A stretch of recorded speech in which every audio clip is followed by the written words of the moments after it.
SSC 27-28-এর যারা student আছো তাদের জন্য বায়োলজি খুবই গুরুত্বপূর্ণ একটা চ্যাপ্টার হলো চ্যাপ্টার 4 অর্থাৎ জীবনী শক্তি। প্রতিবারই এই চ্যাপ্টার থেকে একটা না দুইটা সিকিউ আসে, এবারও ইনশাল্লাহ আসবে। সো এই চ্যাপ্টারটাকে তোমরা যদি অবহেলা করো তাহলে বড় ধরনের বিপদে পড়তে পারো। তাই এই চ্যাপ্টারের গুরুত্বপূর্ণ একটি টপিক সবাদ শোষণের 4টি ধাপ নিয়ে আজকে আলোচনা করব। আচ্ছা, প্রথমে সবাদ শোষণের ধাপ 1। ধাপ 1 এটা হলো গ্লাইকোলাইসিস।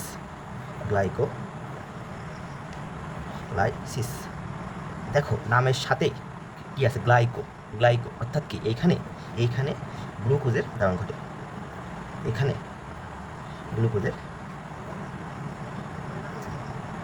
জারণ ঘটে অর্থাৎ গ্লুকোজ ভেঙে যায়। আচ্ছা, আমরা যখন কোনো একটা বস্তুকে ভাঙি তখন প্রথমে দুই ভাগ করি। তাই আমরা আগে গ্লুকোজকে দুই ভাগ করব। আচ্ছা, গ্লুকোজের সংকেত কি? C6H12O6।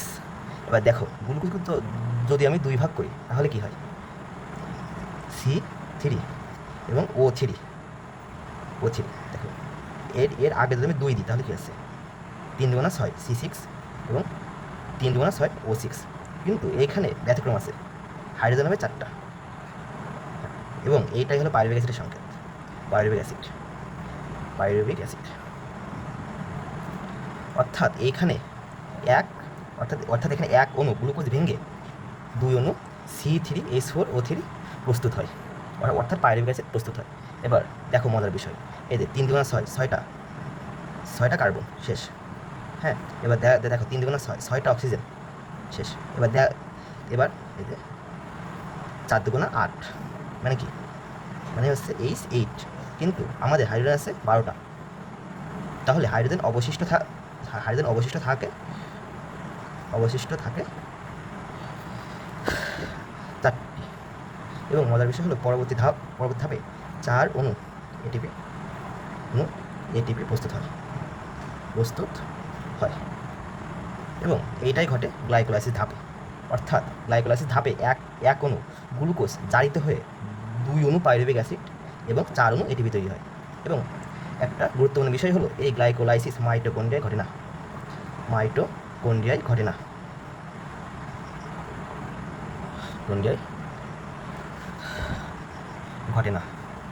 এটা সাইটোপ্লাজমে ঘটে। সো এই গ্লাইকোলাইসিস ধাপ ক্লিয়ার। এবার পরবর্তী ধাপ হলো ধাপ 2 অর্থাৎ অ্যাসিটাইল কোয়ে সৃষ্টি।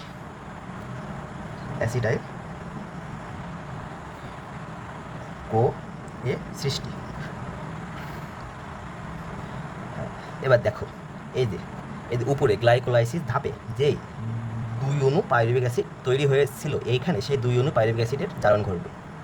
আচ্ছা, একটা সহজ বিষয় তো তোমরা জানো যে অ্যাসিডের বিক্রিয়ায় কার্বন ডাইঅক্সাইড এবং পানি উৎপন্ন হয়। কী উৎপন্ন হয়? কার্বন ডাইঅক্সাইড এবং পানি। আচ্ছা, তাহলে এক অণু পাইরুভিক অ্যাসিডটাকে দেখায়। এক অণু পাইরুভিক অ্যাসিড H4O3, এখান থেকে এক অণু কার্বন ডাইঅক্সাইড উৎপন্ন হবে। এবং পানির সাথে সম্পর্ক আছে কি? নদী। হ্যাঁ, এবং এই যে নদী বানান অনেকটা এরকম, এই যে ও হয় তাও দিলাম নদী, এরকম না? হ্যাঁ, অনেকটা এরকম। সো এখান থেকে এক অণু NaDH+H+, এটা মনে রাখা একটা সংকেত ধরতে পারো তোমরা। হ্যাঁ, এটা মানে এভাবে কিছু না। হ্যাঁ, এদের এক অণু NaDH+H+ উৎপন্ন হয় এবং ওইখানে কত অণু পাইরুভিক অ্যাসিড ছিল? 2 অণু পাইরুভিক অ্যাসিড। তাই এটা প্রত্যেকেই হয়ে যাবে কি? ডবল 2 অণু। তাহলে অ্যাসিটাইল কোয়েতে সৃষ্টি হয় কি? অবশ্যই সর্বপ্রথম তৈরি হবে অ্যাসিটাইল কোয়ে এবং সেটিও হবে 2 অণু। কারণ কি? ধাপ 2 বলে 2 অণু। এটা মনে রাখা টেকনিক করছে যে এমন কি না, সে 2 অণু অ্যাসিটাইল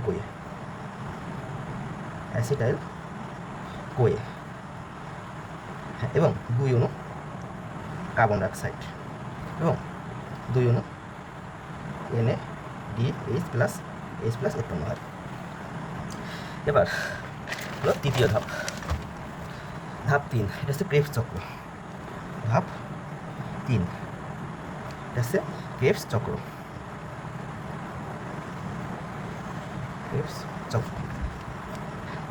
এই ধাপটা আবিষ্কার করেন স্যার হান্স ক্রেবস। তাই তার নাম অনুসারে এই চক্রের নাম রাখা হয় ক্রেবস চক্র। আচ্ছা, তাহলে এই ধাপে কি ঘটে তাই আমরা দেখব। আচ্ছা, এটা কয় নম্বর ধাপ? 3 নম্বর ধাপ, তাই না? তাহলে আমার দ্বিতীয় ধাপে তৈরি হয়েছিল কি? দ্বিতীয় ধাপে তৈরি হয়েছে 2 অণু NaDH প্লাস H প্লাস। হ্যাঁ, এটাই মূলত আছে উপজাত দ্রব্য।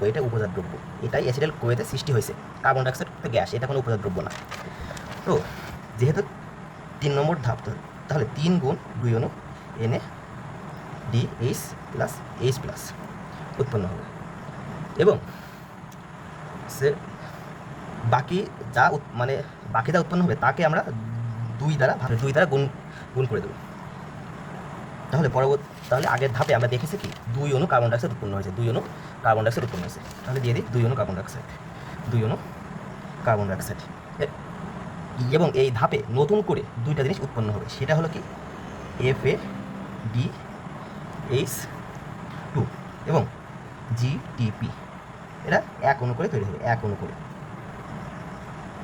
তাহলে মোট উৎপন্ন হচ্ছে 4 অণু কার্বন ডাইঅক্সাইড, 2 অণু FADH2 এবং 2 অণু GTP। এটা উৎপন্ন হচ্ছে। এটা হলো ক্রেবস চক্রে তাহলে কি উৎপন্ন হয়?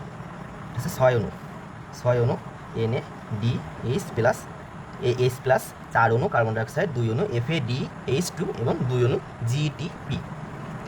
এবং লাস্টে আছে কি ধাপ 4। এটা হলো ইলেকট্রন প্রবাহ তন্ত্র।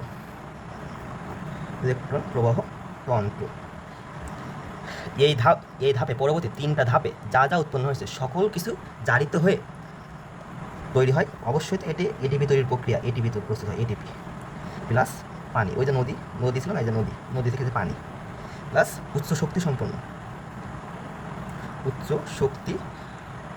শক্তির ইলেকট্রন প্লাস প্রোটন উৎপন্ন হয়। বুঝছো? এবার দেখো, বই থেকে দেখো এই যে কত অণু এটিপি তো প্রস্তুত হবে। প্রথমে গ্লাইকোলাইসিস উৎপন্ন হয় 2 অণু পাইরুভিক অ্যাসিড, 2 অণু NaDH প্লাস H প্লাস, 4 অণু এটিপি। এখান থেকে 2 অণু এটিপি ব্যয়িত হয়। 6 অণু এটিপি এবং 2 অণু এটিপি প্রস্তুত হয়। আচ্ছা, 6 অণু এটিপি কীভাবে প্রস্তুত হলো? এই দেখো, এক অণু NaDH প্লাস H প্লাস সমান 3 অণু এটিপি। এইখানে 2 অণু NaDH প্লাস H প্লাস আছে, তাই 3 2 6 অণু এটিপি। এবং এই যে 4 অণু এটিপি, 2 অণু ব্যয়িত হয় এবং 2 অণু থেকে যায়। এবং পরবর্তী ধাপ অ্যাসিটাইল কোয়ে। এইখানে 2 অণু অ্যাসিটাইল কোয়ে, 2 অণু কার্বন ডাইঅক্সাইড এবং 2 অণু NaDH প্লাস H প্লাস উৎপন্ন হয়। এবং এই যে পরবর্তী ধাপে যে পাইরুভিক অ্যাসিডটা ছিল, সেই পাইরুভিক অ্যাসিডটা এইখানে ব্যয়িত বস্তু হিসেবে গণ্য হয়, মানে সেটা ব্যয়িত হয়ে যায়। এবং বাকি থাকে কি 2 অণু কার্বন ডাইঅক্সাইড এবং এই যে একইভাবে 2 অণু NaDH প্লাস H প্লাস থেকে 6 অণু এটিপি। আবার ক্রেবস চক্রে উৎপন্ন হয় 4 অণু কার্বন ডাইঅক্সাইড, 6 অণু NaDH প্লাস H প্লাস, 2 অণু FADH2 এবং 2 অণু GTP। এখান থেকে এই যে পূর্ববর্তী ধাপে যে 2 অণু অ্যাসিটাইল কোয়ে ছিল সেটা ব্যয়িত হয়ে 4 অণু কার্বন ডাইঅক্সাইড, এই যে 6 অণু NaDH প্লাস H প্লাস থেকে এই যে 318 অণু এটিপি। এবং এখানে দিয়ে আছে 1 অণু FADH2 সমান 2 অণু এটিপি। তাহলে এখানে আছে কয় অণু? 2 অণু FADH2 থেকে উৎপন্ন হবে 4 অণু এটিপি এবং 1 অণু GTP থেকে উৎপন্ন হয় 1 অণু এটিপি। যেহেতু আছে 2 অণু GTP, সেহেতু তৈরি হবে 2 অণু এটিপি। তাহলে মোট আমরা যোগ করে পেলাম 38 অণু এটিপি এবং 6 অণু কার্বন ডাইঅক্সাইড। এটাই হলো সহজ শ্বসনের 4টি ধাপ। এবং এই ধাপে কত অণু এটিপি প্রস্তুত হয় এবং কীভাবে প্রস্তুত হয় এর বর্ণনা।